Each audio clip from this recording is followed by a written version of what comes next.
Hey all, thanks for joining us for today's Shiloh shout out. So now that spring has very much arrived, many of us may be participating in annual tasks and chores done around our homes, such as tending to the garden or just spring cleaning in general. So for today's episode, we will be highlighting different types of chores done throughout the Arkansas Ozarks.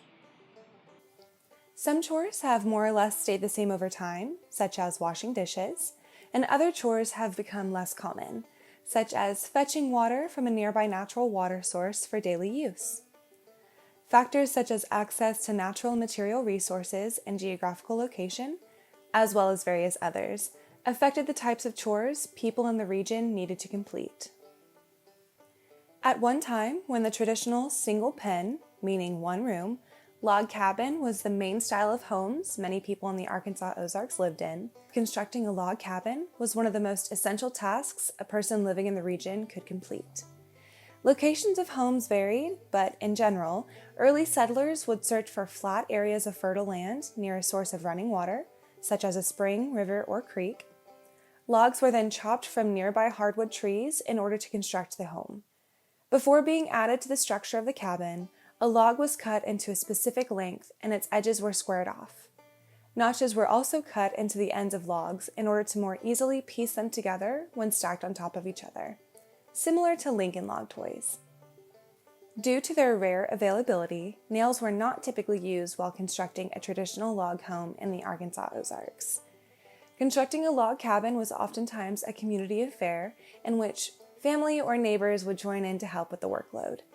With the help of others, constructing, otherwise known as raising, a traditional single-pen log cabin could be completed within a day, though the actual process of cutting down trees and preparing the logs and other materials for use during construction took much longer. The chore of chopping wood was also common due to the high usage of firewood for tasks such as cooking, washing clothes, making soap, and creating a source of heat and light. Splitting wood for other uses, such as creating shingles to include in the roof of buildings or constructing a split rail fence, was also an important chore. Similar to a log cabin, split rail fences were constructed using stacked pieces of split wood, also known as rails, and oftentimes the process could be a community affair. Split rail fences could also be constructed without the use of nails, but reconstructing fallen fences was common. These fences were built for various purposes depending on the circumstances of those who chose to construct them.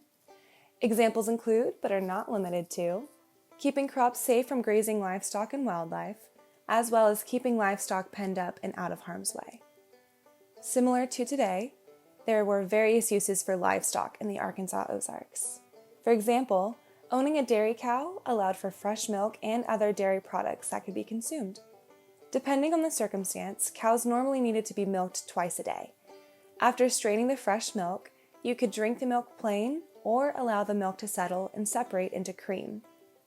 Separated cream could be put into a butter churn in order to be mixed and agitated until clumps of fat formed into butter, leaving behind buttermilk, which was also consumed. Cows would either graze nearby or be fed by their owners. The more the cow ate, the better the butter tasted.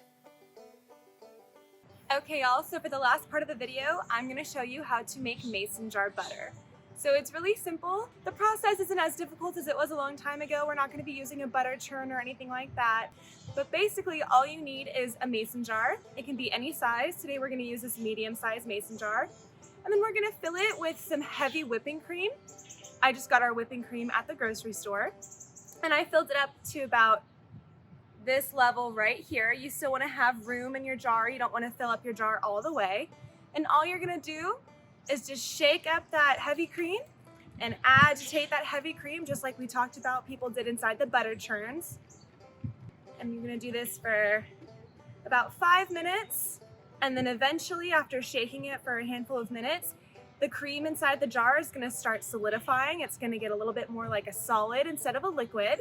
But make sure we're continuously shaking up the cream, agitating it inside of the jar, and eventually after it gets thicker and thicker and thicker, it's going to start to clump together, and you're going to have your butter.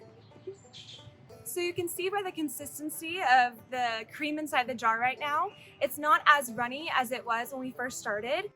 We're not using a butter churn like people used to do a long time ago, but you will start to see how it is a pretty good arm workout. To shake the jar and to agitate that cream inside your jar, it really took a lot of arm strength and it was a bit of a process.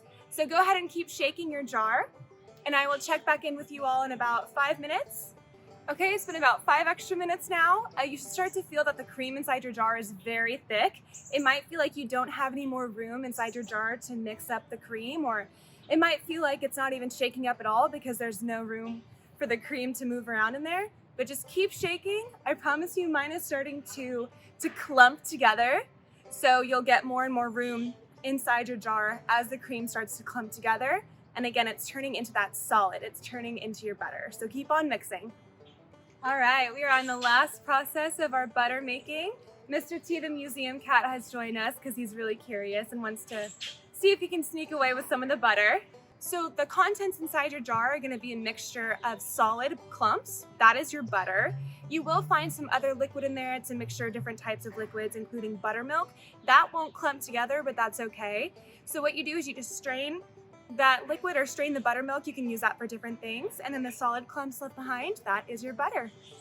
As you can see, Mr. T, the museum cat, really enjoyed the butter this morning. So thank you all for joining us, and we hope you learned some new things.